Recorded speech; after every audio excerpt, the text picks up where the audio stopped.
Appreciate it. So let's all rise for the Pledge of Allegiance. Ready to begin? I pledge allegiance to the flag of the United States of America and to the republic for which it stands, one nation, under God, indivisible, with liberty and justice for all.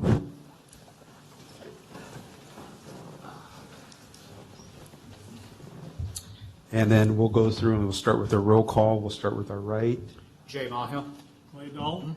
Jim Maxwell. Devin Avilas. Brian Elkins. Bill Dietrich. Jerry Kaczynski. Next item will be public comment. The first 15 minutes of each regular session is set aside for members of the public to comment on any item within the jurisdiction of the committee, but not appearing on the agenda. For items appearing on the agenda, the public is invited to comment at the time the item is called for consideration by the committee. Any person addressing the committee under public comment will be limited to a 3-minute presentation to ensure that all interested parties have an opportunity to speak. Please submit any handouts to the recording secretary. Do we have any public comment?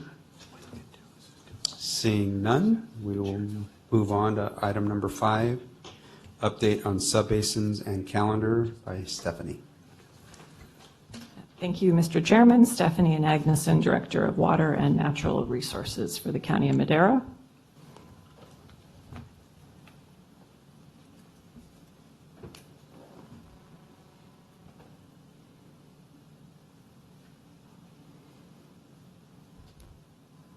This is where I sing and dance to distract you. There it is. Okay. So I have one presentation which we're going to break into parts as we go through each item. So item 5 is the update on subbasins and the calendar. So as you know, the Madera County has land in 3 separate subbasins, Madera, Chowchilla, and the Delta Mendota. Right now we are on track for all drafts coming out pretty much simultaneously for one big readathon this summer.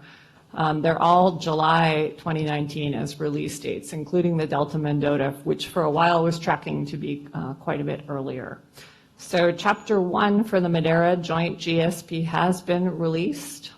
We'll release Chapter 2 sometime this month, probably close to the end of the month. And then Chapters 3 through 5 will come out in July. So you'll have a complete draft in July.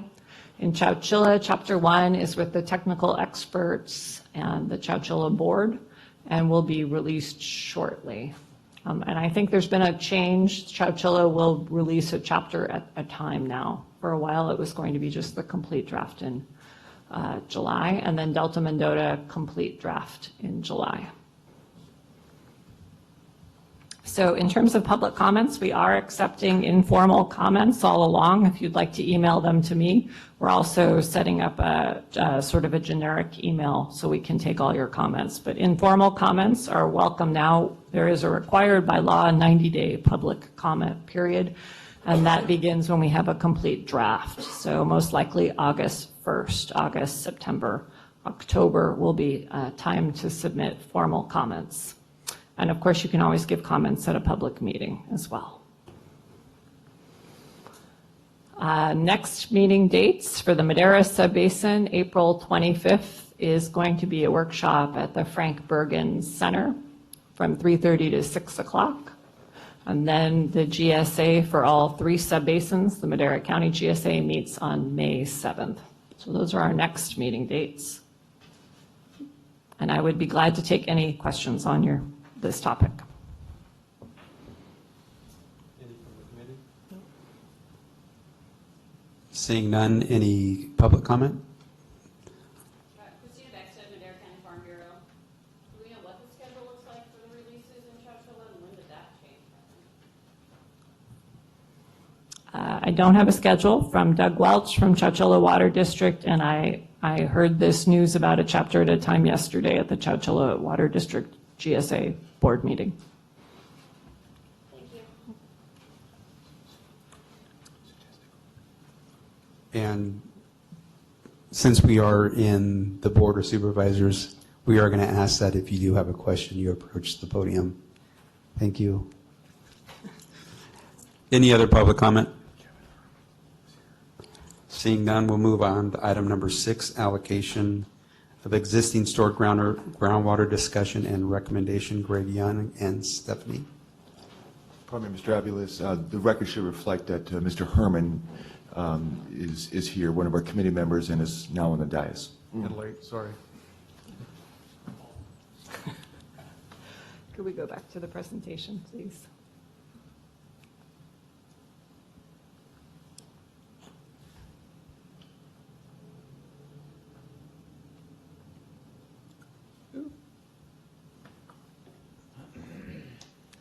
Okay, this is our meaty discussion topic for the meeting. So before we begin, let's start with a couple of definitions, because I know a lot of us use these terms interchangeably, and we should be careful because they don't mean exactly the same thing.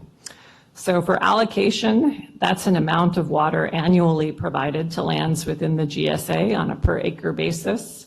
That can be divided into two types. One is the native groundwater allocation, and we have a preliminary sustainable yield of 0.5 acre feet per acre. And I know I've pointed this out before, but it's probably worth saying. This is a number we're seeing throughout the San Joaquin Valley, with some places being closer to 0.3 in the southern part, and some going towards 0.7 in the northern part.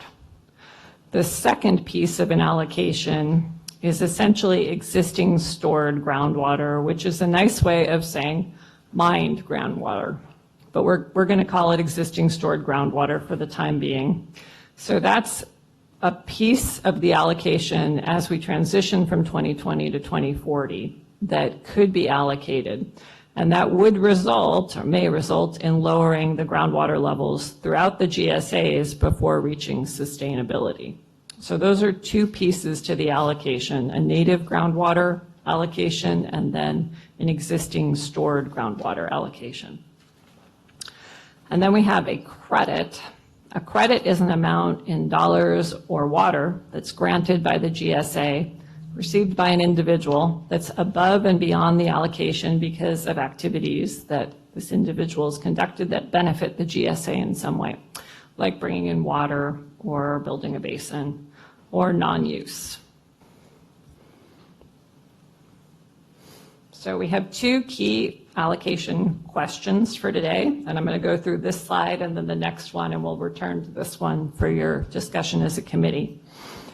So the key question is, how should the allocations of existing stored groundwater be allocated within the GSA?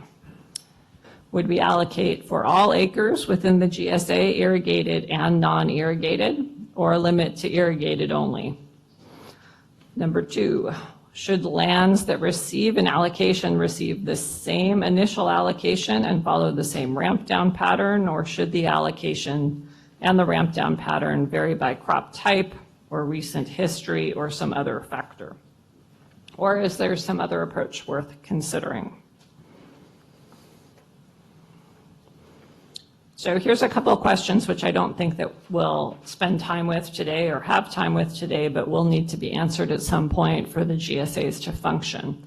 So for each allocation type, we would need a parcel by parcel accounting to be established. Should the allocation have a time limit associated with it?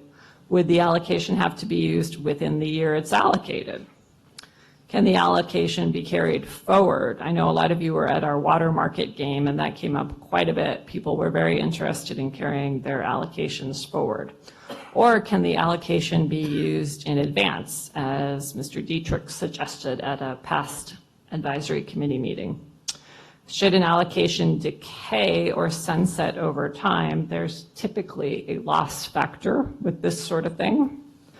Should the allocation be tradable? And there's been strong interest in water markets, so that may be mostly answered, but would we allow the native groundwater allocation to be traded, the existing stored groundwater to be traded, both, or one or the other? So those are the key questions. I'm going to go back to the ones that we're hoping to get some preliminary answers and potentially a recommendation today. So would the allocations of existing stored groundwater be allocated within the GSA? Would that be for all acres, irrigated or non-irrigated? And should the lands that receive an allocation receive the same initial allocation and follow the same ramp down pattern? So for purposes of discussion, I'd suggest we take those one at a time, starting with what I think is the easiest one, number one. Would all acres irrigated and non-acres, how should allocations of existing stored groundwater be allocated? Would it be for all acres or just irrigated or irrigated and non-irrigated? So we should pause here. Greg, do you want to say anything? There is no whiteboard. Okay, so we're going to put this back on the committee for discussion or questions. To the committee members, Kevin? Clarification question, Stephanie. Whatever we decide upon and whatever the supervisors ultimately enact, just because we decide something now in 2025 or 2030, if we, in hindsight, go, we should have done it the other way, is that a possibility? Yes, so thank you, Mr. Herban, that's a good point. So you're not wed to any decision that you make today. I mean, if you made a recommendation, I would take it to the Board of Supervisors, which is the Board of Directors for the 3 GSAs, and it would eventually go in the plan. But even when the plan's adopted, we do have to revise the plan and update it every 5 years. And if we really enjoy that sort of work, we could do it every year. So you have a lot of options.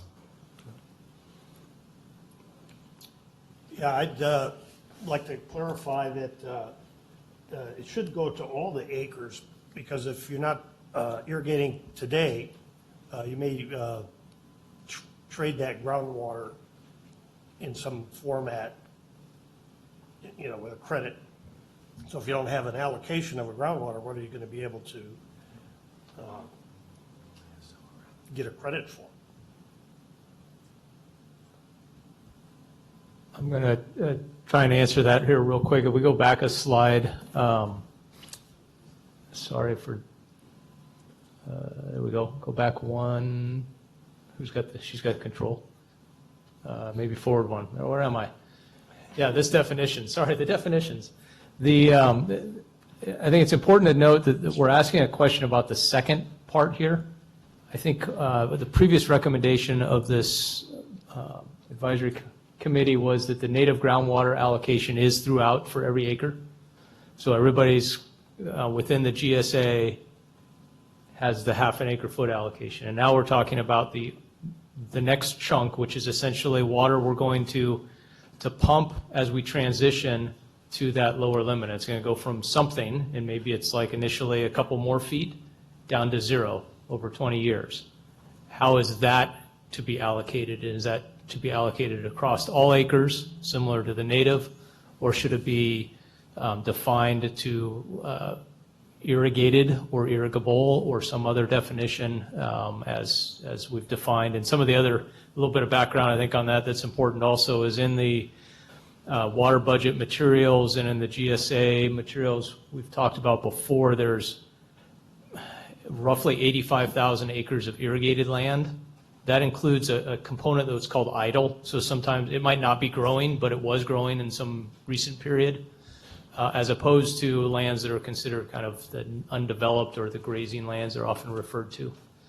So we're kind of thinking that when we say the irrigated, we're thinking of that entirety of 85, which includes some lands that are currently actually not irrigated, but have been irrigated in the recent past.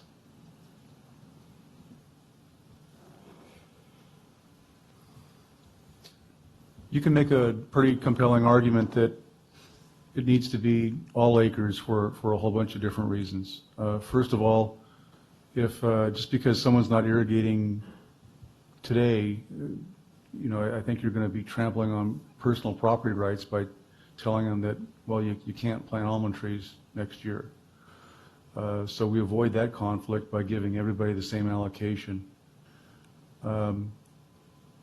It also, quite frankly, discourages more native properties to be developed because they have an alternative revenue stream now for their property as opposed to planting trees or vines. They can market their water rights and keep it native farmland or grazing land. And thirdly, it gives all of us more options. So I think that, you know, all three of those are pretty compelling reasons to make it available to everybody.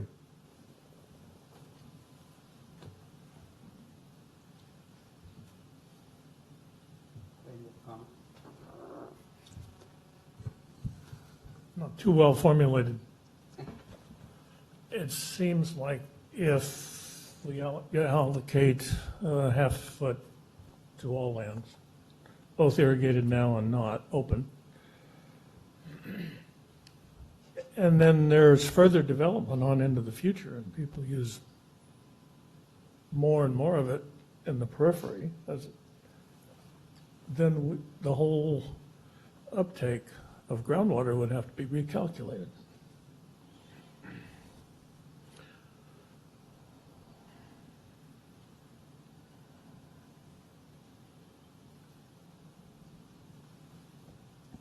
Because, yeah, I know, I always have something to say, I apologize. Something that I've heard in some other basins on discussions on these kind of questions on what you might, we'll just call it the native land. Is that probably the proper, good enough term for now? Is that some have noted that if you were to go drill a well up on some parcel that's native and currently isn't irrigated, that they may not actually be able to produce a lot off of that ground because the geology underlying that ground is just, although it's in the basin, it's got limits compared to if you're drilling a well maybe in the more alluvium-defined basin, and that maybe there is an added layer about an allocation question that might tie to the physical capabilities of producing water on those lands. So for instance, if you say, let's just for discussion purposes say we have a parcel that's down in west of 99 somewhere growing trees. It's got a 400-foot deep well or something out there, a good producer. And then you have a parcel that's grazing land that's on the eastern edge of the basin.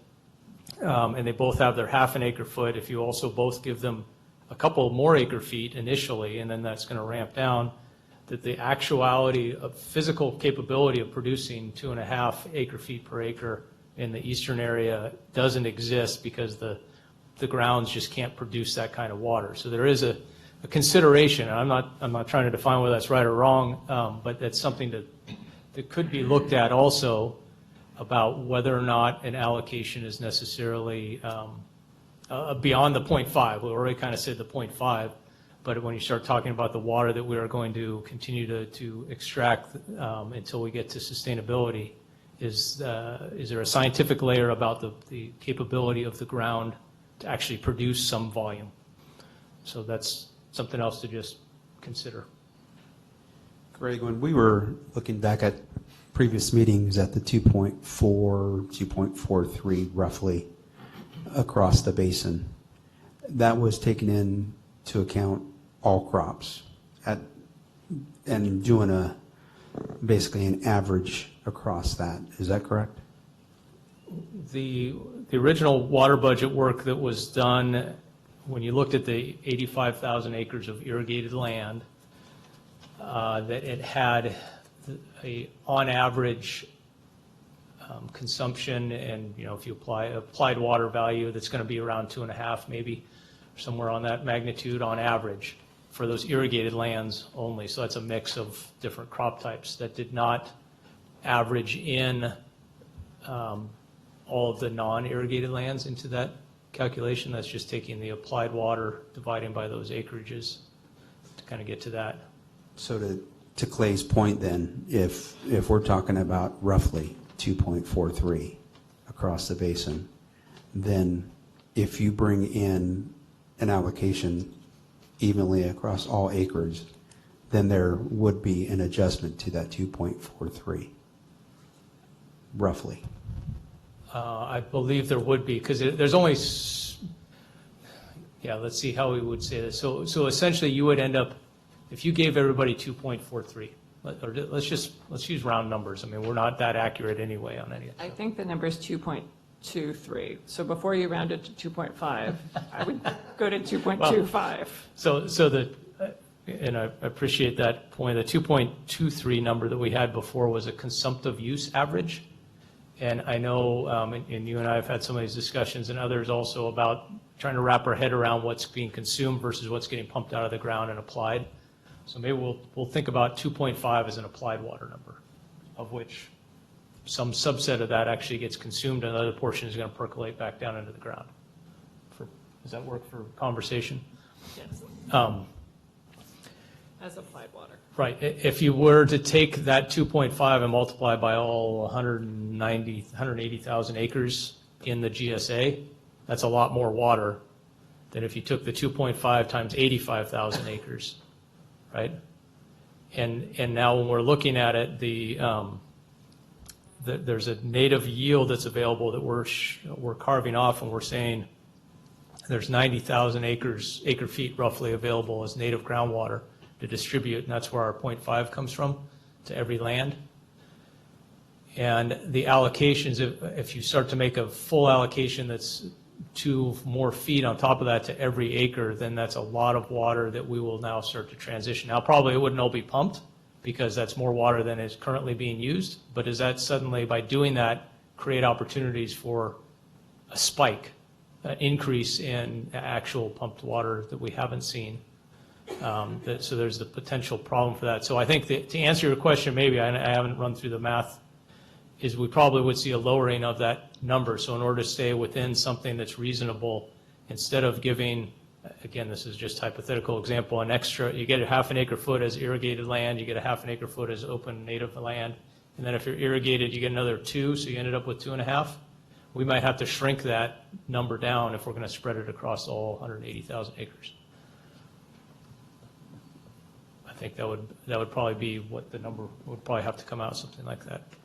And then you would trade, you'd be bringing water in from those others, as Mr. Herman had noted. I'd like to suggest, though, that unless you have a death wish, if you've got native farmland right now, you're not going to go out and plant trees or a crop that's going to require 2.5 acre feet. So I don't see that sudden increase in pumping. My bank's not going to let me do it. Yeah, and I suspect most other banks would not let you do that either. So, and I'm not saying I'm advocating this, but I'm wondering if there's a compromise to be had where we were to go to native lands that want to market their water as opposed to use it to grow a crop. Can there be or could there be some sort of vehicle that says, look, in order to get the right to do that, then you got to promise not to go off the reservation and pump another 2 acre feet and plant a bunch of trees. I don't know if that tramples property rights or not, but maybe there's some formula or something to be had there. I don't know. It seems like the native lands should have some right, because they haven't been pumping for 100 years. Mm-hmm. And it's been drifting away from them. Just a point. Yeah. But whether it be the full allocation, I don't know if I agree with that or not. Well, I'm not sure that I do either. It's just an idea that I just wanted to toss out for consideration. Maybe I'll put a little more meat on that concept, at least one perspective of that concept. You could say that a native land gets the 0.5, and that is allowed to be tradable. And it also gets another 1 or something like that, but that would only have to be if they develop that land. Now, we'd want to be discouraging that, I think, because I don't think that ideally that would be helpful for the subbasin's sustainability goals, but that wouldn't also be tradable. And so you don't suddenly create these the potential for the term I've heard, undue enrichment, unjust enrichment. You know, there's both sides where we're trying to protect property rights and not have a takings issue, but also there's the question of unjust enrichment by looking at it too far the other way. So that might be one way to consider it, is if you do consider an allocation of the existing stored groundwater to native lands, that portion would have no tradability for those lands, as one way of making sure there isn't a lot more water getting pumped out in something. And then they would still need to go through a permit process to even get a well approved. So Stephanie, right now, you're looking for a recommendation from us on how we as a committee recommend to move forward. Yes, for question 1, we're looking for a recommendation. Does anybody want to make a motion? I'll make a motion for all lands.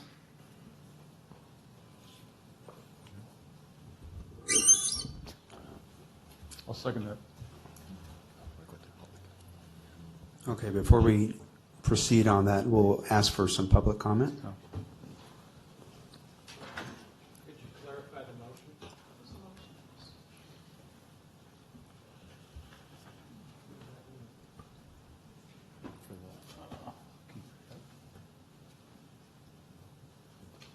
Are you going to answer the question? They want the motion. What was the motion? So it was the motion to So for question one. allocate existing stored groundwater for all acres, irrigated and non-irrigated? Yes. Okay. So, I was just trying to pull it up, but I can't find it at the moment.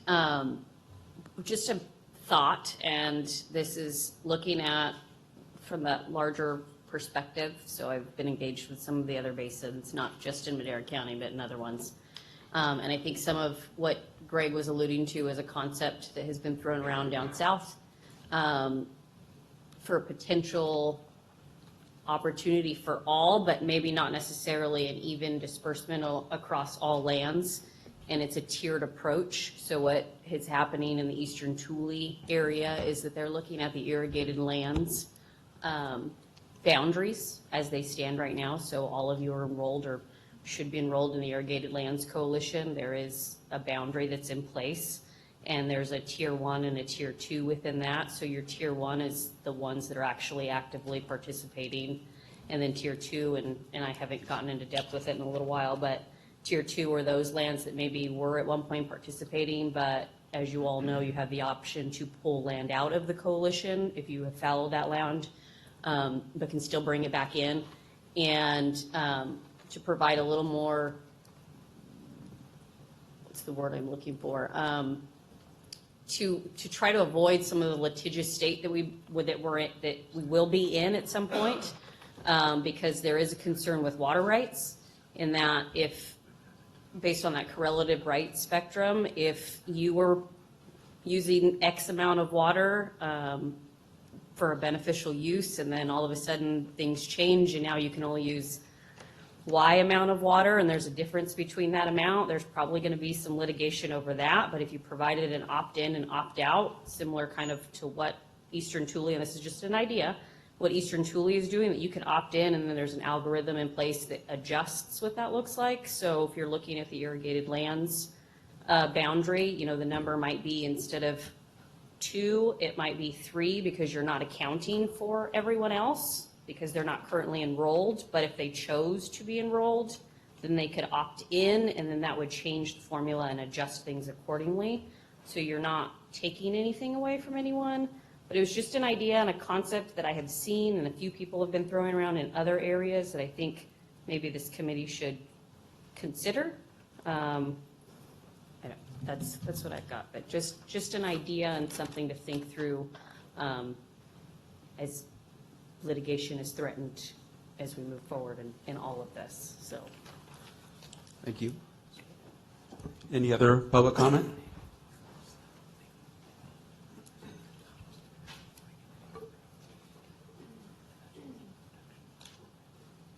name's Brad Samuelson.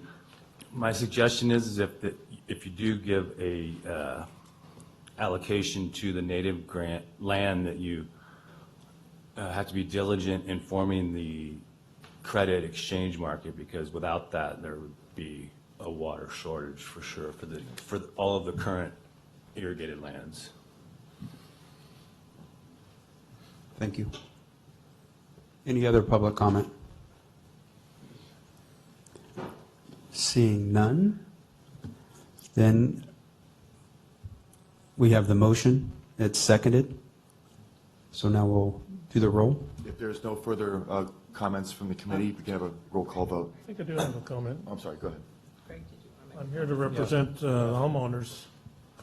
Do we want to apply the same formula to the domestic use, rural domestic use and peripheral domestic use? Just asking the question.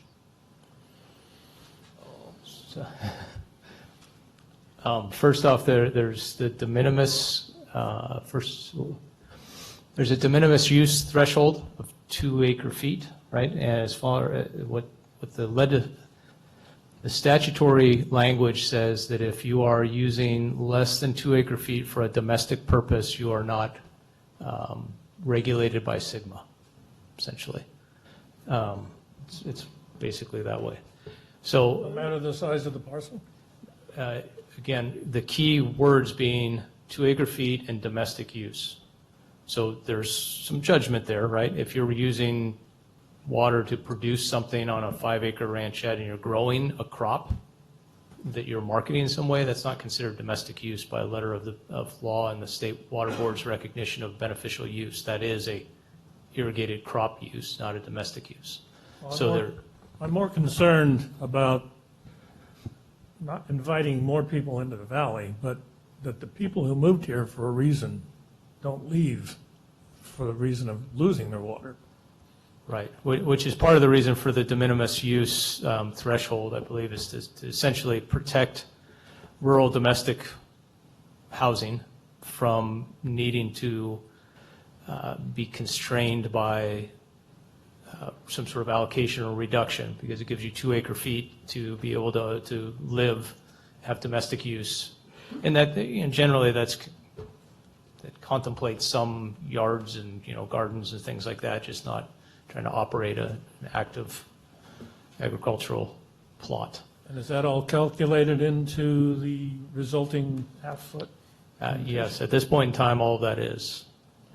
I did have another point I wanted to raise, I think, or at least for your consideration, discussion on this motion, is the half an acre foot, the determination of the half an acre foot, and the reason why we are allocating, you guys had recommended the allocation of that to all lands, is that is trying to cover the legal question about correlative use of groundwater. Overlying rights are correlative to groundwater, but they also are diminished on a correlative basis. And if you're in a defined overdraft basin, everybody has to share in the shortage equally. So that half an acre foot is trying to take care of that. Everybody's got that. Now what we're talking about is pumping more water to be able to transition from a current demand or a current applied water rate to a much reduced applied water rate, absent some trading and other things that would be put in place. So that isn't really protected in the same way. So if you're, the argument would be, I believe, and I'm sure a lot of lawyers will want to argue different ways on this. You're probably, 10 lawyers, you get 13 opinions. Sorry, Mike. More than that. More than that, okay. That if you're pulling 3, but you're in an overdrafted basin and the allocation is a half, then you're not necessarily protected for that other 2.5 on a legal grounds of you have an overlying right and you get to use it. Yes, it has to be put to a beneficial use, but as soon as there's a shortage, that shortage has to be shared such that the beneficial uses all have to be reduced correlatively to work within the available water supply. That makes sense. So that I just wanted to put that point out there for discussion and consideration about whether you're allocating equally or not across native lands and irrigated lands. Jerry, you had a comment first. Yeah, wanted to clarify we have an allocation of native groundwater. So, I mean, we've got a blink here in time. We got groundwater levels, and then the existing stored groundwater is essentially the groundwater level drawn down to some point in the future as we transition to sustainable yield. So that water is what I'm believing we're trying to address. Does that go to all the acreage or just to currently irrigated ones? So, I mean, that's what we're having to analyze here. Because on one hand, And maybe to build on that just slightly, as an illustrative example, you could, at one level, say the water that we're talking about, the continued mining of groundwater, as we transition to a sustainable quantity, we're going to be pumping the groundwater basin down further to be able to transition that. And let's, as one example, you could say, okay, we're only going to allow people who have been irrigating to use that, and your allocation for an almond or a high water using crop is going to be what you need, and your allocation for a low water using crop is going to be what you need. And you just say that you're going to base it on some sort of historic use.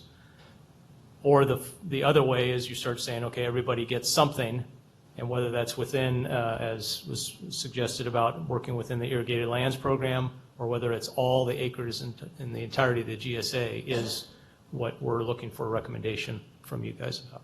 And the motion right now is that it will be shared amongst everybody. Go ahead, Bill. Yeah, the problem we're trying to overcome is the problem of equity for everybody in the basin. But at the same time, there is a question of economic harm to the county. And there's also the question of economic harm to the disadvantaged communities. So you have three very difficult, you have a balancing act on those three things. And at some point, there has to be a ramp down, so there's going to be some need to use that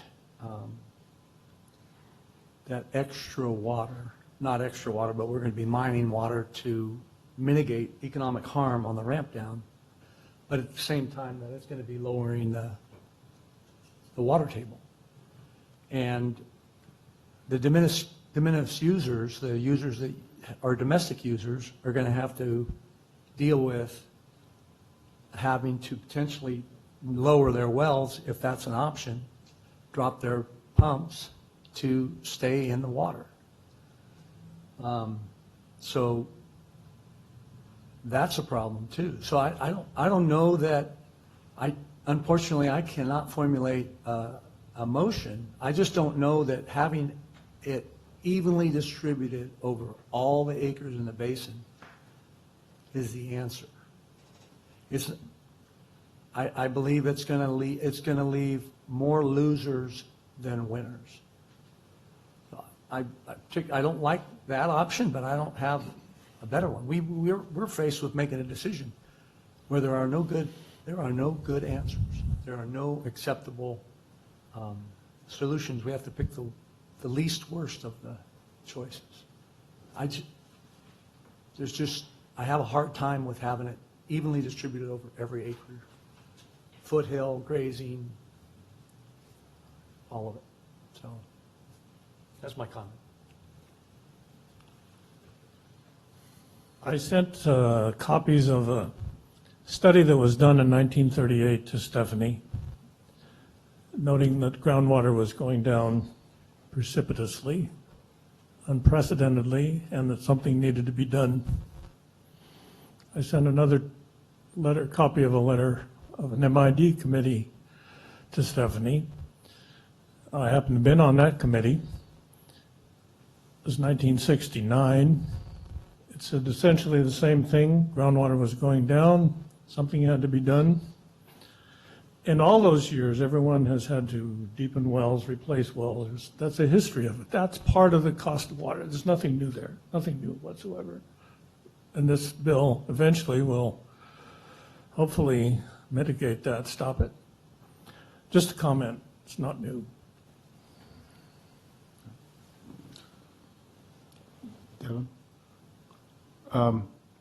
One other thought is a way to minimize the mining factor now so that it doesn't get a lot worse before it starts to get better is when Merced County adopted this policy 4 or 5 years ago, I hated it. We hated it with a passion, but I'm starting to wonder if maybe there isn't some merit to it, what they're doing is they're basically saying you cannot drill a new well in Merced County. All you can do is replace an existing well. And that may, once again, just like Bill's saying, there's no good solutions here, but maybe that could be a piece of the puzzle, is to try to slow down the decline. Just food for thought. I don't mean to muddy the waters with emotion, but that might be maybe a partial solution to that concern. We do have one other public comment. Jeff Vanden Heuvel with Milk Producers Council. Thank you very much, Mr. Chairman, for the opportunity. What's not clear to me from the motion, I heard Greg talk about sort of a baseline starting number for the amount of mining that would be allowed at, which is what I heard, and maybe I misunderstood, was about the 2.25 acre feet of consumptive demand that's going on right now. It seems like that's the amount of water that could be mined. And I guess I'm trying to understand the math here, because if the 2.25 acre feet is right now being consumed by 85,000 acres, and you fix that as the amount of acceptable mining, but now you're going to blend it over 180,000 acres, it's really, and it gets to Brad Samuelson's comment, you're really going to, if your intention is to at least start off where everybody's whole and then start ramping down right off the bat with this motion, you've taken almost half that available water mining away from those who are already actively farming, and essentially given it to another lands.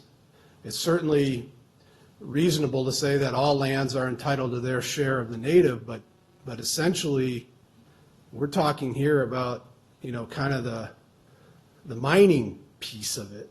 And why are we going to use the mining piece? Because we're trying to maintain the economic viability of our community. Why would you then blend it out over all of the acres, that's half of which are not being farmed, and then by definition shorting? So that's my question.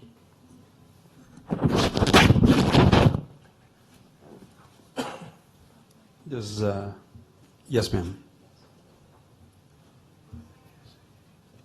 Good afternoon, I'm Sally Roberts. I support the idea of spreading that allocation over all of the land, in both irrigated and non-irrigated.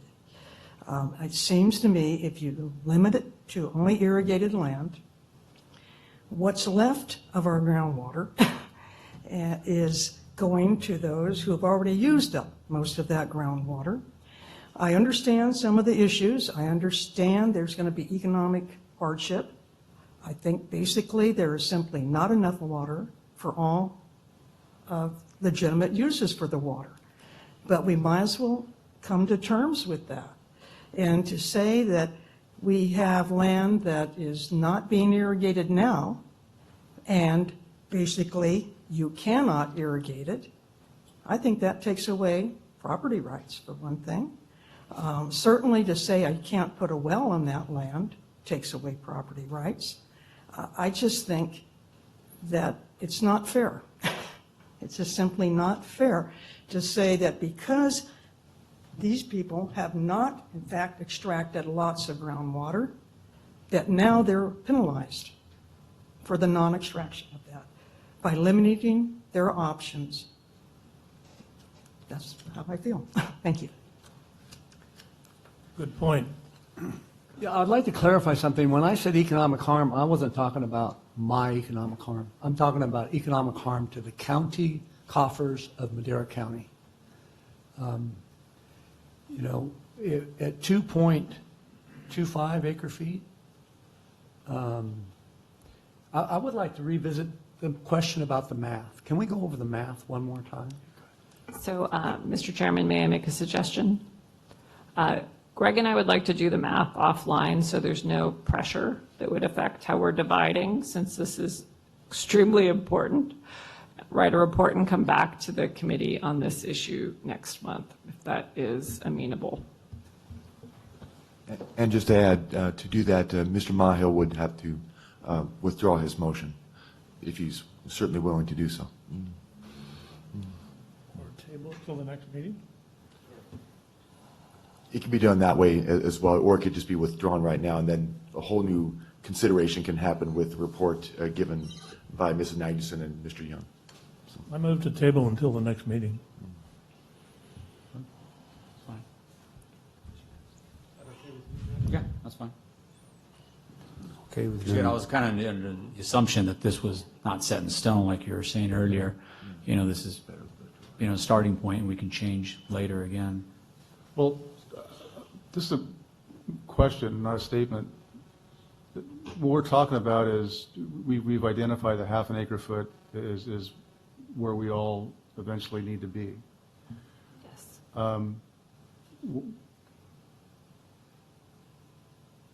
The motion at hand, help me out here. That does, I thought all we were voting on was giving the grazing land folks an allocation of a half an acre foot, or what, did I miss something here? No, that was the recommendation from, I think, last meeting. Okay. So really what needs your attention is the existing stored groundwater, which is over and above the 0.5. And it's kind of critical to how the glide path evolves between 2020 and 2040. Point of order. Is this motion to table debatable? Well, just to clarify, if the motion is tabled, it will end up coming back next time as it is. If it's withdrawn, I think that gives you better flexibility for the next meeting. So that's why I would recommend it. But there are two separate options you can take. I'll pull the motion. Okay. I have a question. The 0.5 native, that is not included in the 2.25 consumptive, correct? This is the challenge with math, obviously. Yes, it is. It is, okay. And the way we have to look at this is when you think about the 2.25, that number is derived as the current amount of of consumed groundwater for 85,000 irrigated acres is a little over 210,000 acre feet a year. That's more than we can survive on. We can survive on 90,000 acre feet a year. So we got to go from 212 down to 90. What we said is that 90,000, when you distribute it over 180,000 acres, everybody gets half. Right. Now, in between there, when we drop off basically 100,000 acre feet of water, is that 100,000 acre feet that we have out there to kind of work with over 20 years that we've talked about on a linear slope, how are we sharing that pie? That's the question at hand. Does that help clarify some, maybe? The problem, obviously, when you start getting down into the per acre stuff, it gets a little confusing when you step back up to the entirety. We're using more than 200 now. We only have 90 available to us. We decided 90 is going to get spread across every acre so we can address the issues of equity. And now we're just talking about the transition from 210,000 rough acre feet to 100,000, because we're also going to try and import water, right? We're working on projects to bring more water in, so there's going to be some reduction. how do we share in that, who gets to participate in that continued pumping as we decrease? I was just asking because it seems like there's this, okay, you have the 0.5 over here, and then you're talking about another number. And so making sure that everybody understands that part of that number is within that 0.5 is within that larger number, so. It is. Sure. So Stephanie, then will we go on to item number 2 on that, or will that also be pushed off to the next meeting in May?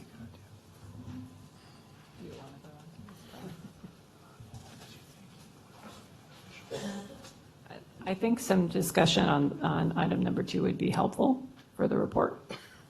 So just to restate this, what we're looking at is whether should lands that receive an allocation receive the same initial allocation and follow a similar ramp down pattern.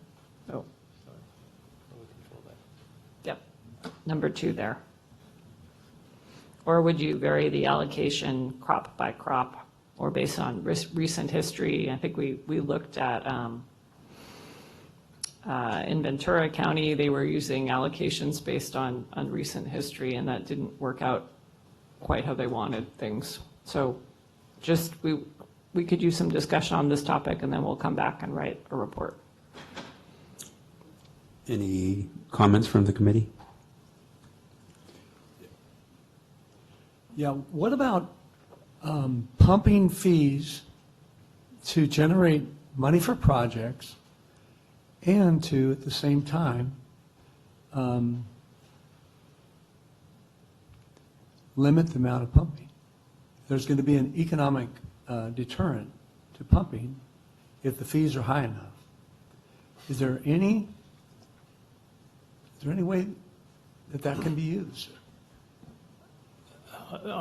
There's a lot of discussion to go on there, but let's follow that thread for a minute and say, yes, there is a opportunity to do something where, for instance, initially you're given, and let's not worry about who gets the allocation, but you're given an allocation of the half an acre foot of native plus some mined groundwater allocation in the first year.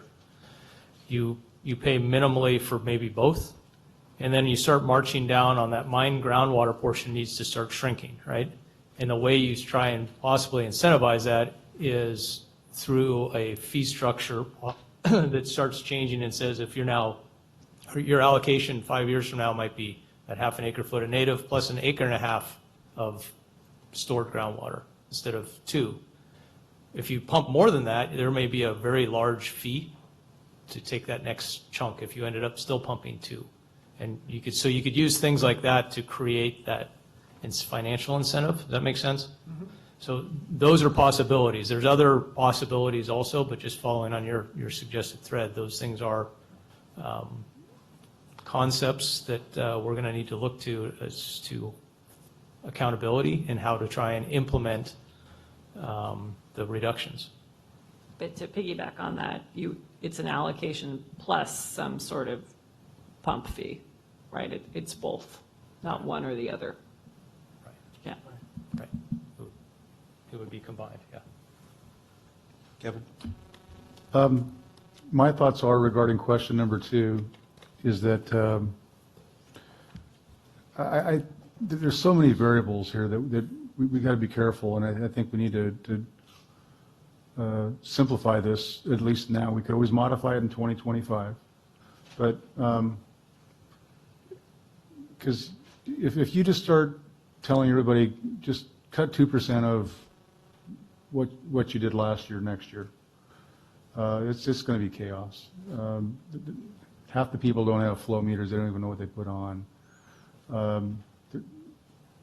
So my suggestion is we use some sort of crop coefficient, whether it's the David Engineering numbers, whether it's the University of California numbers. You just say, look at pistachios take 3 acre feet, figs take 2 acre feet, et cetera, et cetera. Because otherwise, then people are going to go, well, I've got higher density, or I've got sandier soils, or I think as a starting point, we just got to say we're going to come up with a crop coefficient per crop, and if we're going to cut 2% a year, then forget about what you pumped in the past. You're going to pump 98% of that crop coefficient in year 2020. I think that's the only rational way to start doing this. And I'm not saying that that's where we end up in 2025, but we got to start somewhere. And that seems to be the simplest way to accomplish that. And I think that would, and before I push this off on any other committee members, I think that would be a good numbers, for you guys to put in the report too, is whatever we do come back with is to see what those numbers shake out based on the water we have available or the water that could be mined. So to clarify and make sure I understand for the report, you'd want sort of some samples that would show the amount you could pump year by year over time Based on, based on crop coefficients and not previous use. Yeah, that would be correct. Okay. Does the committee, Bill or Jim?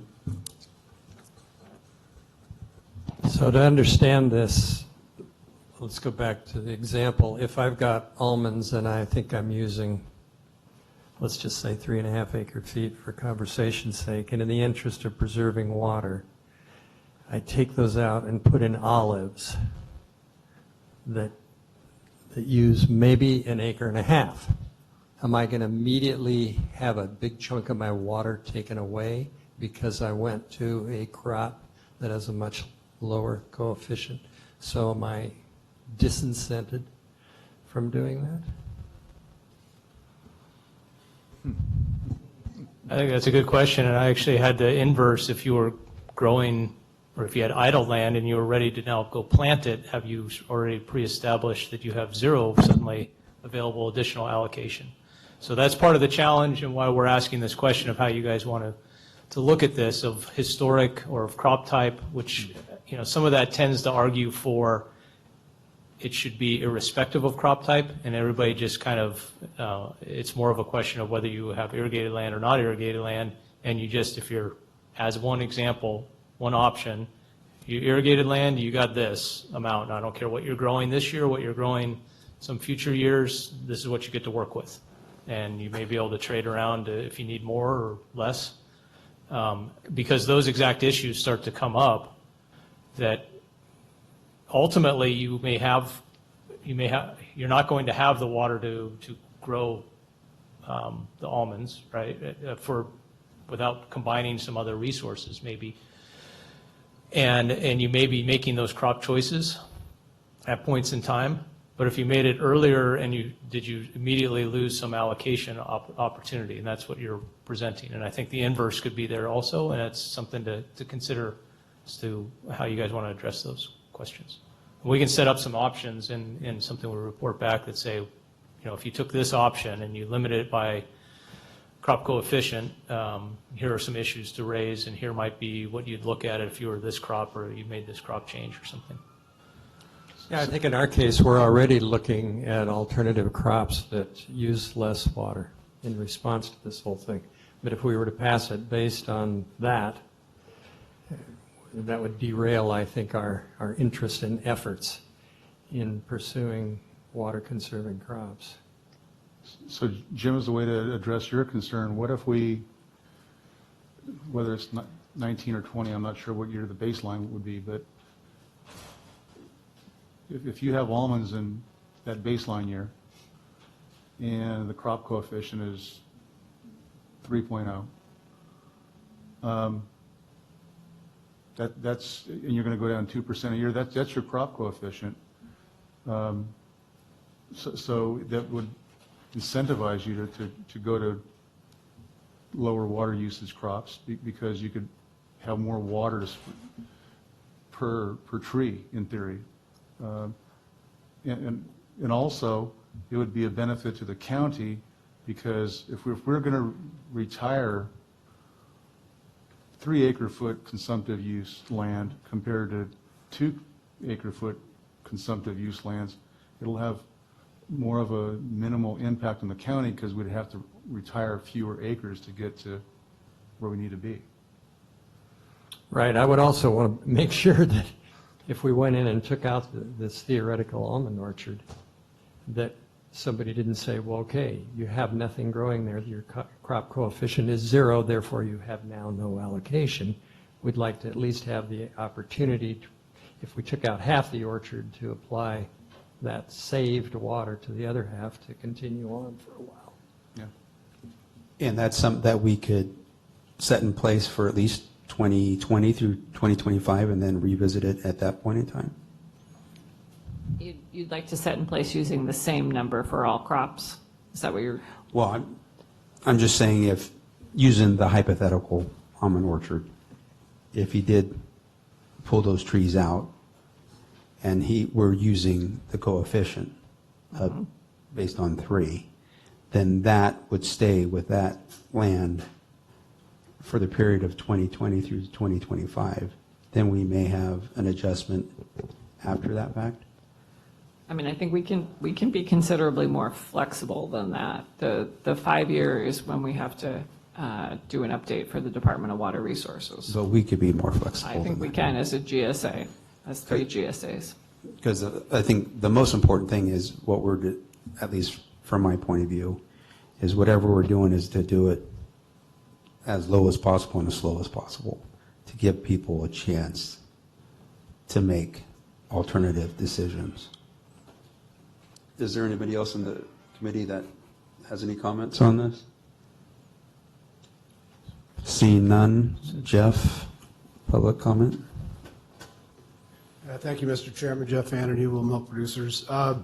Just by way of example, in the Tule subbasin, Christine talked about Eastern Tule, the Pixley Irrigation District, and the Lower Tule are all looking to allocate very likely right away in 2020.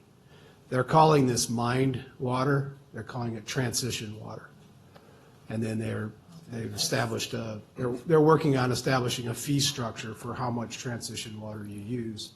And that money that's going to be raised from the transition water, from selling essentially the transition water, will be used to do projects to try to bring more water in. So that's the mechanism they're using there.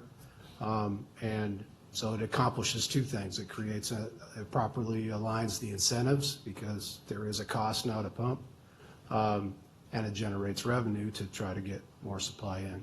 So I just offer that up as an example of the one other subbasin that I'm aware of in the Central Valley that looks to be allocating sooner rather than later. Thank you. Another public comment? My name's Larkin Harmon with Harmon Brothers and Clayton Water District, and I find myself exactly in the same position with the olives and the almonds. We chose not to plant almonds and did go ahead and plant olives, seeing this train wreck coming down the road, figure that we're going to be using less water. And obviously our farm doesn't want to be penalized for moving in the right direction and trying to use less water. Not planting corn and planting olives, there's quite a bit of difference, and we plan to take that water and use it on our almonds. Having said that, as a farmer on our ground, I like to be able to have the freedom to choose what we want to plant and see what's best. So on our particular area, it would work great if we had a per acre amount perhaps that we could use crops aside, and then we can apply it to the crops we want, leaving out ground. For example, we didn't water any of our winter forage this year. Didn't need it because of the rain. So we've got 85 acres that didn't receive a drop, and now we plan to use that water over the summer. So given the fact that a lot of people in the county don't have meters and really don't know how much they're using, policing that type of thing is going to be quite difficult. So is there an option to, if you know what you're using and have meters, then perhaps we could turn those records in with the county and show the crop coefficients or what we're applying, and we're staying within a water budget. Or those that don't have meters, perhaps we can set out a couple acres, and you can clearly monitor that stuff, with FSA maps, or people can go by and monitor that you took, 2% of your acres out, or, somebody from the county can clearly come out, which would give the people that don't have meters years to put those meters on as we kind of ramp down.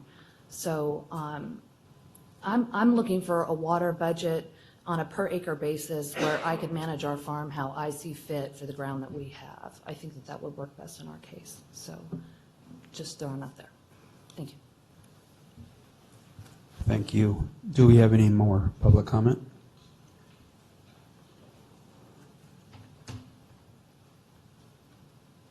Yeah, Greg Hooker, I got a quick question.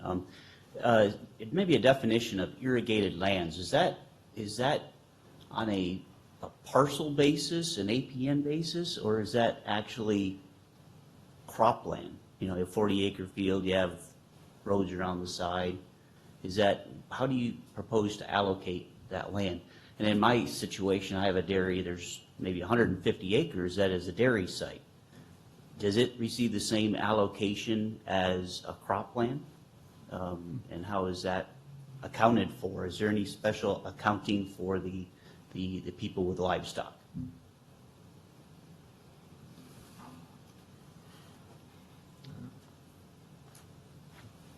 Greg? As always, I'll offer my 2 cents. I think some of the things that you're just hearing from those last 2 speakers is why there's consideration of not trying to be crop specific and be an allocation, again, whether to irrigated lands or to all lands, that you make an allocation. Again, we're talking about a block of water that we're going to start shrinking each year. We're going to shrink that block that's available. And if you say, okay, you have this much, and somebody decides, you know, this year I'm going to just go all in on winter wheat and, you know, hope I get enough rain, and I'm not going to do anything, and I'm going to sell my block to my neighbor who could use the water to help get a few more years out of his tree crop or something, then, you know, that's given the flexibility, right, that you may be wanting to think about considering some of these considerations. And considering considerations, that sounded good. The point about the livestock, I think, plays in there also, is if you are making an allocation based on essentially productive land, or lands that are in the irrigated lands program, or some definition thereof, that, you know, the allocation that goes to every acre that's actually part of the dairy lot is the same, whether it's growing a plant or whether it's got cows walking on it. It's the same number, and how they now manage that across their multiple parcels is, you know, their flexibility and their choice. So those are some of the considerations that are in my mind about this. But again, we're here to try and help you guys think through some things, and there's lots of options. There is no right answer. There's just lots of different options with different consequences. Bill? So another question, Greg. When we use that 85,000 acre number of, what do we call it, irrigated cropland? It's in the... Or is that by assessor's parcel number? It is the total, I'm pretty sure that the way that David's Engineering pulled that number, it is the entire parcel, noting that some of that parcel actually is field roads, or is maybe a turnaround areas or staging areas or something like that might be. So if you got a 40-acre parcel or a 140-acre parcel, the actual cropped land is something less than that, but the 85,000 is inclusive of all those. It's parcel level, if that makes sense. That was a bad answer, but parcel level. It reflects whatever Stevie, the Ag Commissioner, has collected. So the data from our Ag Commissioner went to David's Engineering. Okay. So it's by permit? I think it may be. We would need to check. Yeah, well, that's an important question to answer, I believe, Greg's question over here on, you know, shop yard, processing area, drying area, or dairy. In my mind, question. So, Mr. Chairman, that's good feedback for us. I think we can take that back and submit a report in time for the May 9th meeting, if that meets with your approval. That meets with my approval.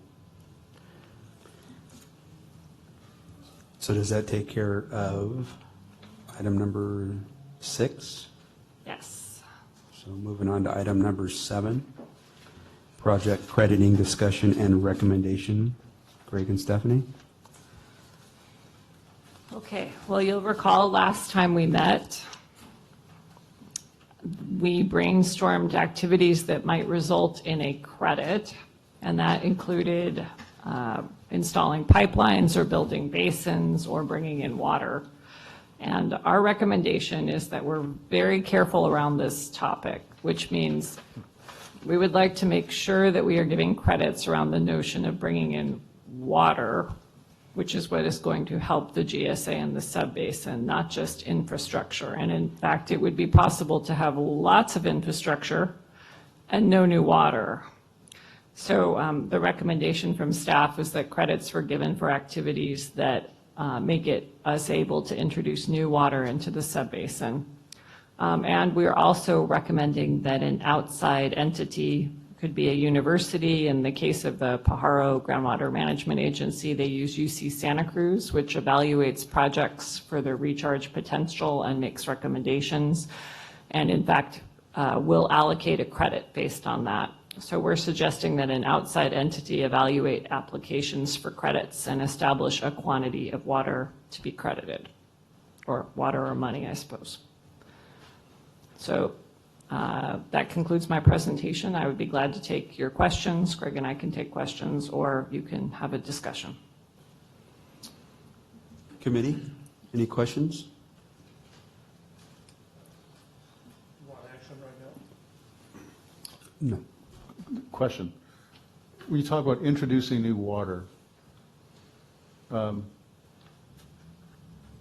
is there a distinction between that and capturing water that's going down, say, the Fresno River that would go out to the ocean? But we're capturing, capturing it now? Is there a distinction, or is that one and the same in your mind? The Fresno River. You would have to pick the bad example of the Fresno. I think he's talking about flood flows. Flood flows. Yeah. Go ahead. Yeah, we'd be looking at waters that are currently not under somebody's water right, that is new into the basin, being captured in some manner and percolated or used in lieu of something in there, and it's creating benefit back to the person who's undertaking the activity. The key being the number is not captured in the current water balance. If you're pumping out of the ground to fill a recharge basin and saying, I'm making water, you're not really making water. In fact, you may be losing more.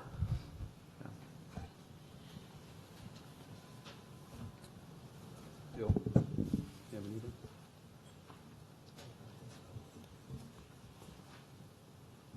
So then you're talking about a third party, the university, for example, quantifying what your activity is actually netting in new water benefit to the basin.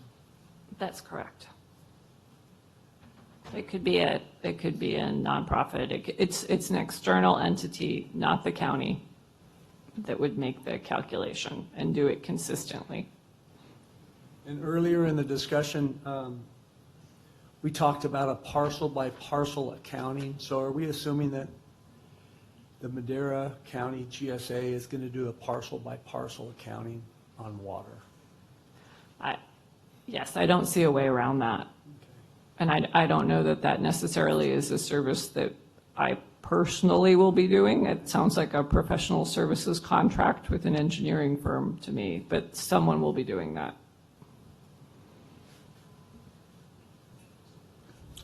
Committee members, any other questions or comments? Yeah, I've got one about, if you were to dig a basin, like we talked, some of the farmers have an on-farm basin. Wouldn't that qualify? I mean, because he's going to get floodwaters in there sometime, hopefully. So, I mean, that's going to qualify for credit because he's. I think if there were the ability to take water, that would be the key though, right? A basin that's away from the water source isn't necessarily helpful. Well, let's just say somebody along that east side bypass, floodwaters go through there. Some of them are trying to establish, the New Stone Ranch, trying to establish a water right of that water. What about others could, extend a pipeline, could go farther east, farther west? Yes, and we had this discussion with your board of directors, the board of supervisors. There are many cases where it is probably more cost effective for the county GSA to put in one pipeline and do the permitting rather than all individual landowners putting in pipelines all next to one another, right? Yeah, and then, try and do the same thing off the Madeira Canal. And I don't know the logistics of that, but, the water does flow to the east of the demand. So you could run one pipeline and serve a lot of land. Yes, yes, so again, that would be a key service that the GSA can provide with the fees that we're probably going to be assessing in some fashion. Any other committee comments or questions? Seeing, For this study, is there a cost in mind that the county would decide on how to choose them and how far to go with the assessment? So I have a slide on that in a few in the director's report, but we do have a consultant in mind who has responded to our RFQ for a rate consultant.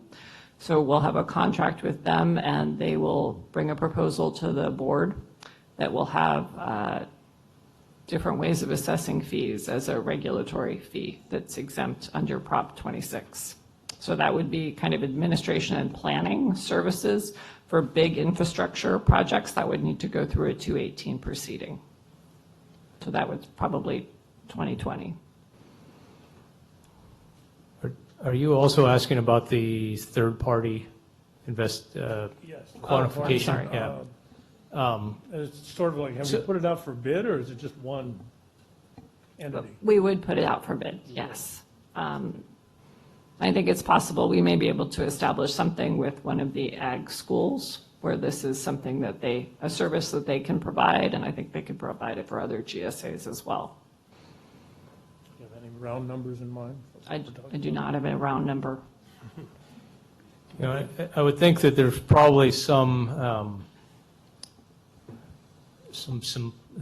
basic qualifications, or something that can be established as fairly routine that could be applied. So for instance, if you go build a basin and you got so much water coming in, they can easily maybe look at soil geology and a couple other things and say, all right, you get 70% of that number or 90% of that number, what you bring in.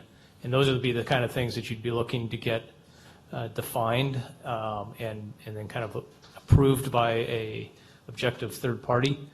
And some of those considerations might not only be the soil let's just think about a recharge basin, where it sits, but also if it's sitting right by another, a surface source, and the water might just be going laterally and flowing in a drain or something like that. Those would be fairly easy things that somebody could kind of say, look, if it fits in this box, you're probably going to be in, we'll give you a 90% credit. If you fit in this box, you're 70% credit or something like that. So I don't think it could get, I think the costs can be reasonable as they kind of establish that, especially if they are doing it for multiple basins and looking at those things. We're talking about the cost of the study, not the cost of the construction, correct?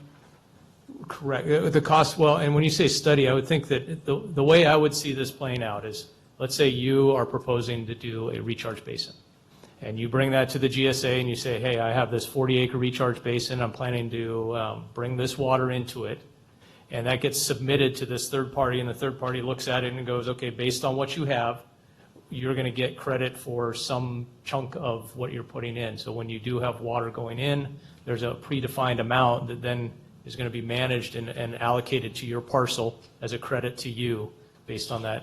So the third party would be in existence on an ongoing basis? Yes. So you come with something year one, Kevin's brings something 4 years later, Devin brings something another couple years after that. It's the same kind of process. And that contract would be ongoing, or would be renewable, or how would that work? Or do you have anything in mind? I think Pajaro might be an example of that. They have a kind of an ongoing contract relation with UC Santa Cruz. I don't know how exactly that gets reimbursed, but you can imagine something similar with Fresno State or UC Merced or something like that, right?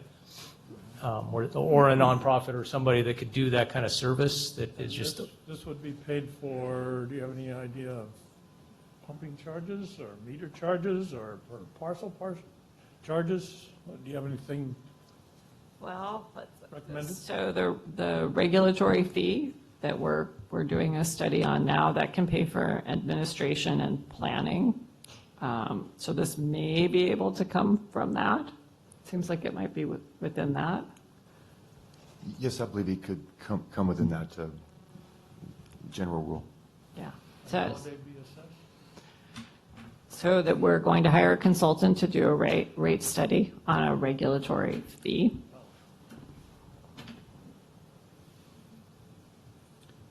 Bill?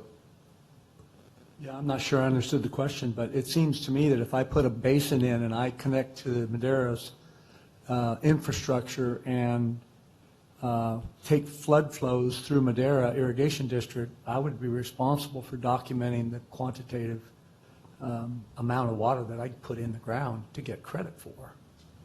I can't see the GSA as a whole paying for that if I'm taking sole credit for the water that I put in the ground.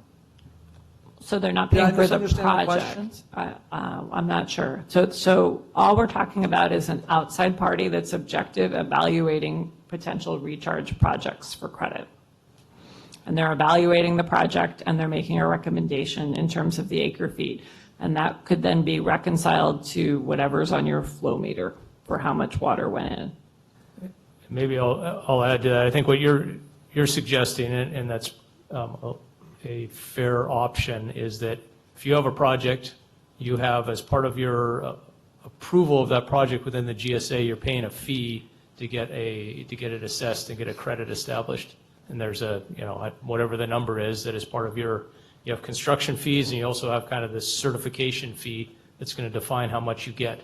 And that is what's funneled through to the third party. I think one of the ideas of a third party objective is trying to not have the GSA be in that position and try and have somebody else that can be viewed, at least or perception basis, more objective and hopefully resolve disputes that might say, well, why is he getting a different number than I get?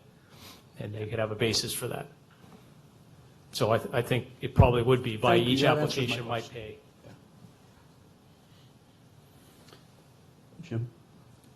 Just as a clarification, I mean, we've already started multiple recharge projects in anticipation of this thing launching next year. So, and the justification for those in our mind is predicated on some approximation of the figures that have been thrown around in prior meetings relative to the percentage credit. So I guess I hope those don't get too far afield from what's been previously discussed.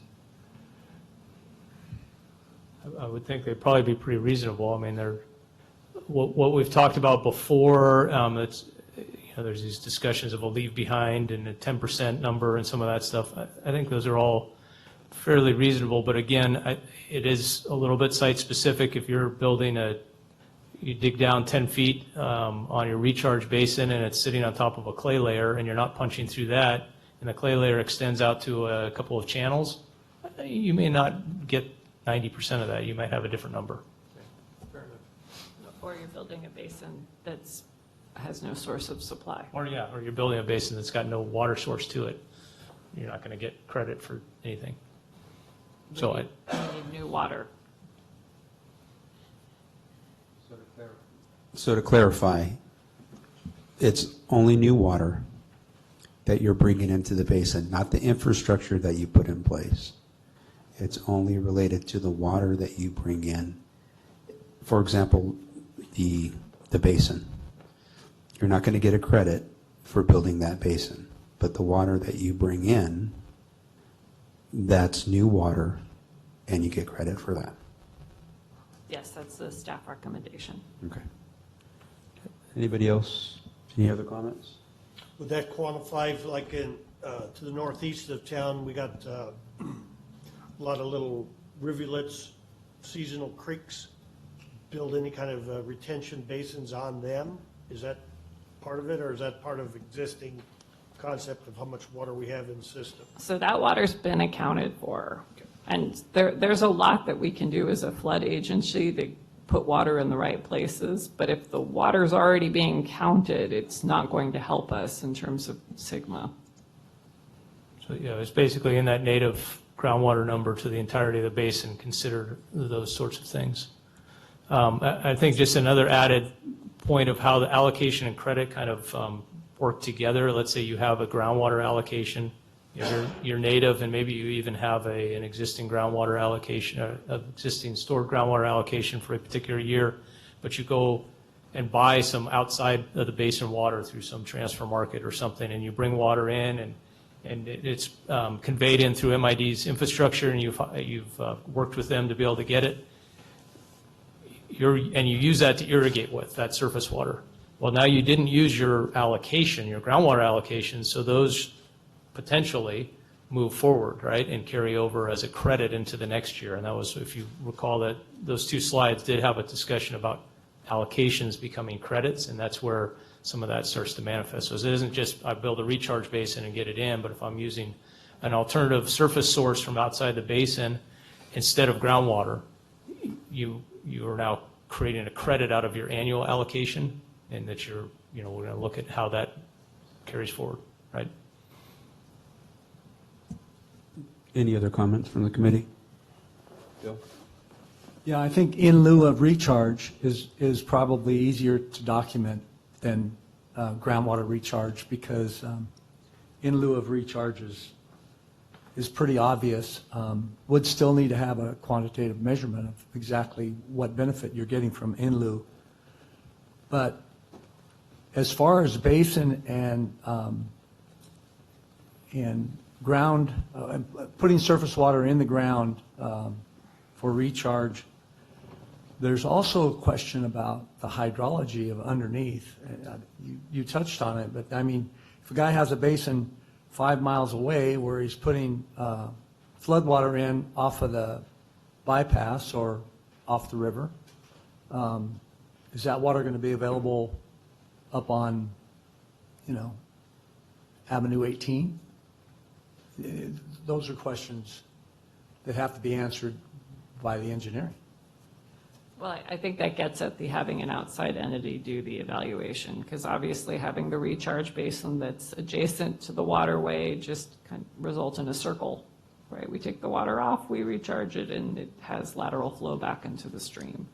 So, did you want to add something? Yeah, because I think I'm hearing what where you're going with this. And let's say it's a legitimate recharge project and it gets credit for putting 5,000 acre feet in the ground.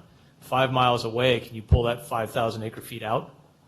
Or are you somehow limited as to how far away that benefit can manifest? And the county is going to be investigating, you have the Water Smart grant, is going to start looking at some of those things. This kind of goes into the whole idea of doing a water trading market as to what kind of rules get put in place about how far, because there are questions. If you put water in right by the bypass and it's legit water into the basin, does that mean you get to take it out on the eastern edge? That one might be a little bit of a stretch. Yeah, and it goes beyond that, because if you're going to buy native groundwater off of somebody who's got a pasture right on the foothills, you're going to be able to pump that out on Road Bypass. 21 and Right. And so Avenue those, 12? when we hire the consultant for the water market, we're going to get kind of deep into the rules for that and how far water could be essentially transferred. But we're not there yet. But I know growers that are getting out there with that. Yes, I do too. But there would be no transfers outside the basin, correct? Are we talking about the water market? The groundwater allocation. Yeah, I don't think there'd be transfers outside the basin. I wouldn't think so. Yeah, that hasn't, yeah. This is all hypothetical, but what if you have a ranch that's Chowchilla Basin and right next to it is Madera Basin? I mean, in theory, you think we could make some allowances, I mean, practically speaking, or is Chowchilla going to be Chowchilla and Madera is going to be Madera? Any thoughts? Well, I mean, from DWR's perspective, these are separate subbasins, regardless of property ownership. There's all sorts of folks who are kind of straddling that line, but they're treated as separate subbasins in terms of water balances. I'm pretty sure there's a 1,000-foot shear wall that goes right down that boundary, right? Right. I think as both the basins, both of those sub-basins and even other adjoining sub-basins start to move forward with implementation and better understand some of the data and the hydrology, there may be those opportunities might open up on some of those boundaries where you may be able to do things, because, if you're that close to Chowchilla, and maybe there's even opportunities to extend a water district's delivery of excess winter water into Madera sub-basin. We should take advantage of those things for the benefit of both basins. But I don't know if we got to be cautious going there. We'll put the blinders on for a moment. Do we have any more committee comment? Seeing none, do we have any public comment?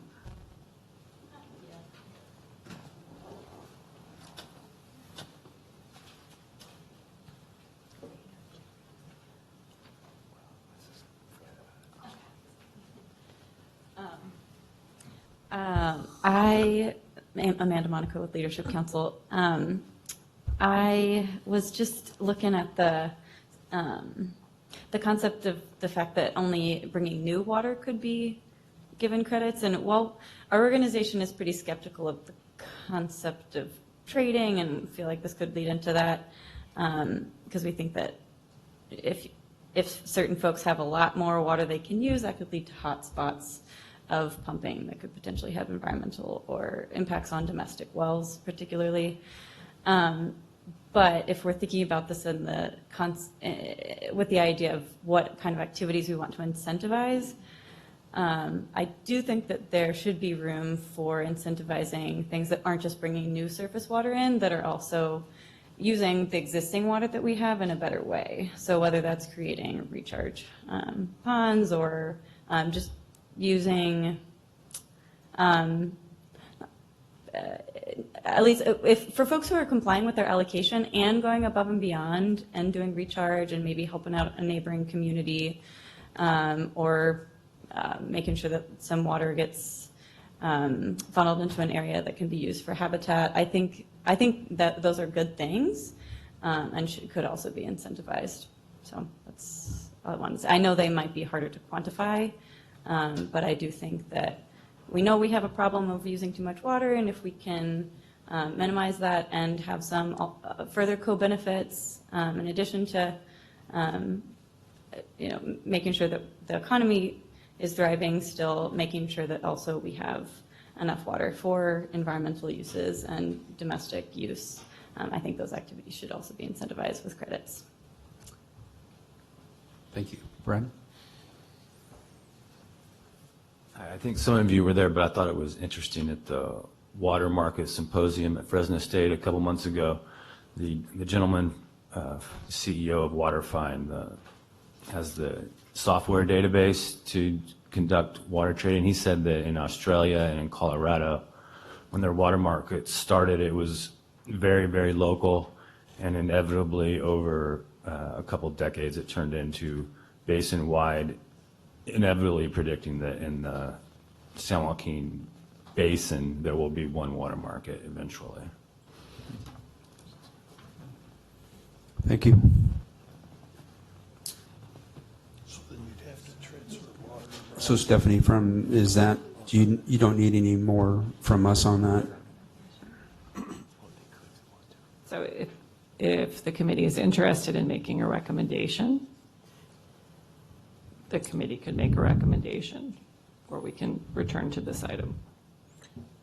Is there anybody on the committee willing to make a motion? We're not quite sure how to phrase the motion. Could you make a recommendation for a motion? So staff is recommending that credit be given only for activities that introduce new water into the subbasin. So that's water that's not accounted for in the groundwater balance. I would so move. Second. Okay, so a motion, and a motion by Committee Member Dalton, a second by Committee Member Maxwell. I will move with the roll call vote from left to right. Committee Member Mahill. Committee Member Dalton. Yes. Committee Member Maxwell. Committee Member Aviles. Yes. Committee Member Elkins. Yes. Committee Member Dietrich. I abstained because I wasn't listening. I missed it. What was it? The recommendation was that credit be given for activities that introduce new water into the subbasin. Yes. And Committee Member Herman. Yes. Committee Member Kaczynski. Yes. Okay. Motion passes 8-0. And I believe there's a second recommendation that can be considered by the committee as well. So staff was recommending that an outside, nonpartisan, objective entity evaluate applications for credits to establish the quantity of water to be credited. We have a motion by Committee Member Maxwell, a second by Committee Member Dalton. Roll call vote from left to right. Committee Member Mahill. Yes. Committee Member Dalton. Yes. Committee Member Maxwell. Yes. Committee Member Aviles. Yes. Committee Member Elkins. Yes. Committee Member Dietrich. Yes. Committee Member Herman. Yes. Committee Member Kaczynski. Yes. Motion passes 8-0. We're on a roll. Good job.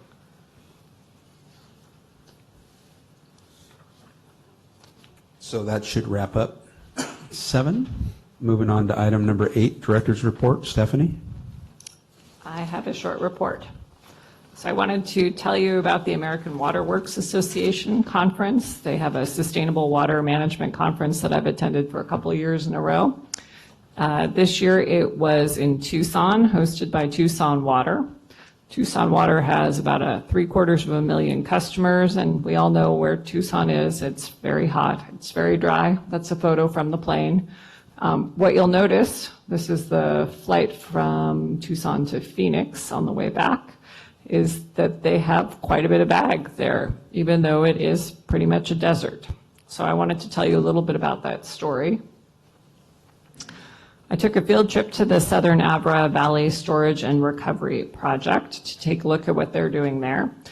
Basically, in the 1940s, and this is the same period Mr. Dalton mentioned in the report, in the 1940s, there was a lot of overdraft of the aquifers in the Tucson and the Avra Basin. There was even subsidence as well. So the city of Tucson decided to purchase 22,000 acres of ag land, alfalfa and cotton, and take that land out of production and build large-scale recharge facilities. So the land was purchased in the 60s and 70s. They didn't get around to the recharge, and I'm sure there's a reason why, until the 2000s.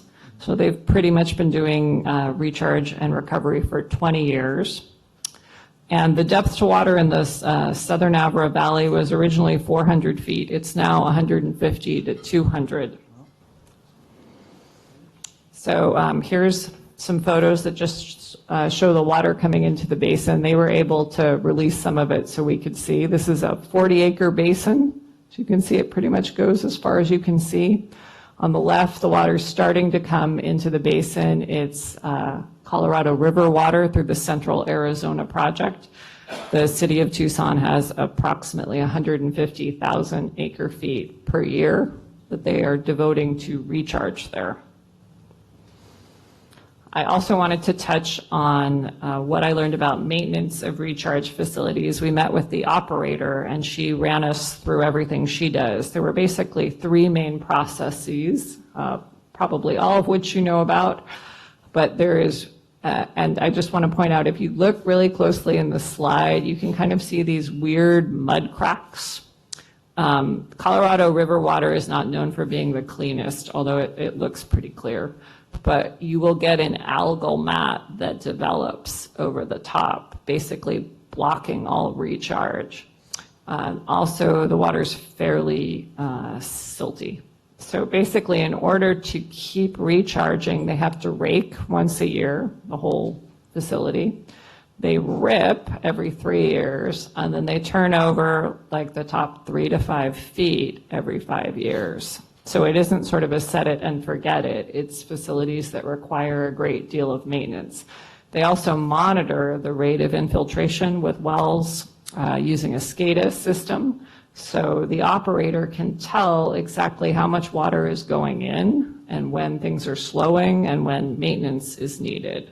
So it's a pretty high-tech setup for recharge, but very, very successful. And so whereas we all think Tucson has no water, they're actually doing really well for themselves. In other news, you probably received, if you farm, the postcard on the lower right, and there is a survey right now about your awareness, the agricultural community's awareness of SGMA. So we hope to use those results to guide our own outreach. We did not pay for this, but it's a good resource for us, so please make sure you take your survey.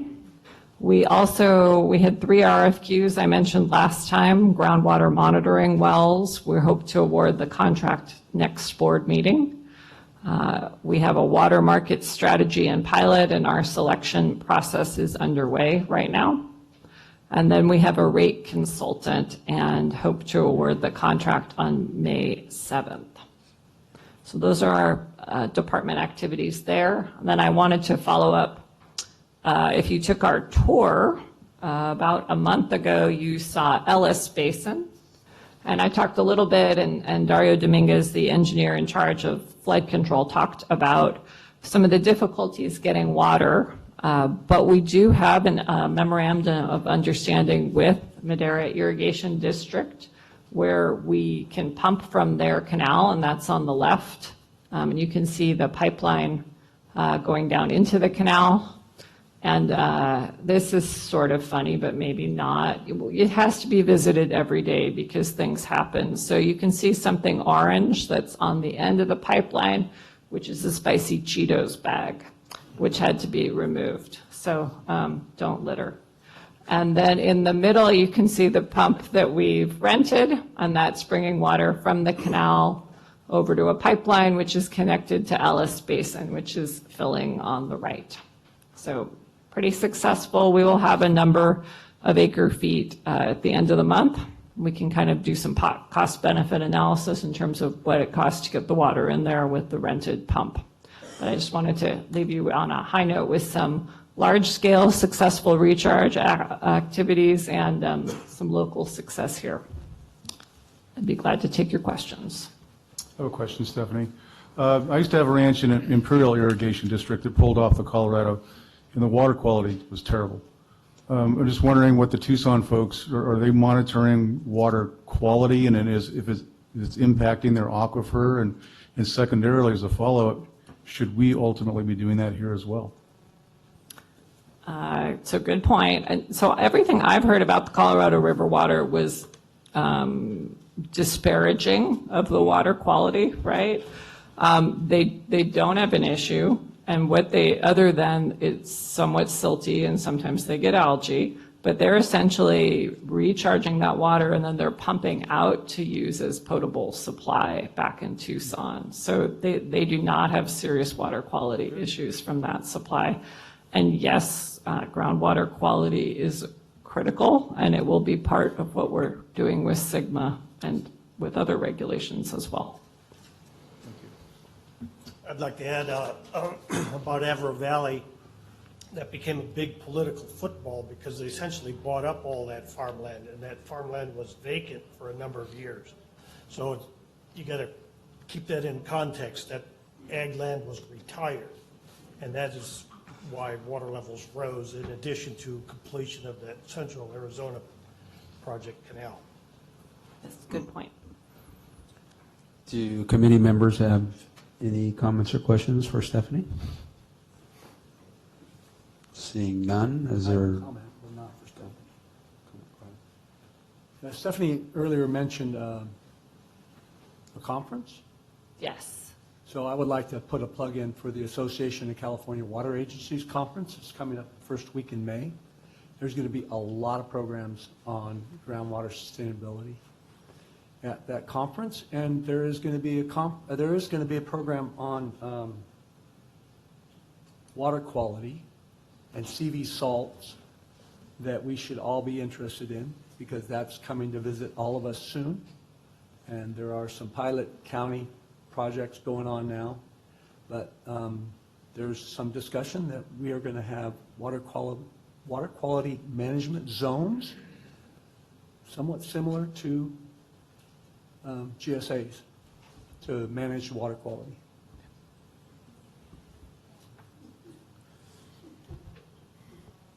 With that, are there any public comments?